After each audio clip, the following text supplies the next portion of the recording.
Patay ang isang dalagita matapos na malunod sa swimming pool ng isang resort na under construction pa lamang kamakalawa sa bayan ng Kawit dito sa Lalawigan. Hindi na po naisalba na sa pagamutan ng biktima na kinilala sa alias Camille.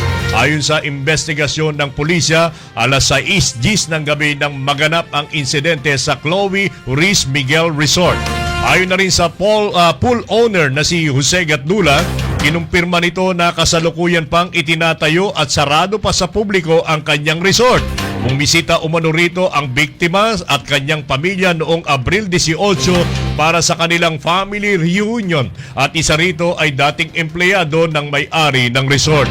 Sa kuha ng CCTV camera sa resort, makikita ang biktima na nasa kiddie pool at lumipat sa adult pool nang hindi napansin ng mga kasamahan at nag-swimming hanggang sa ito ay malunod.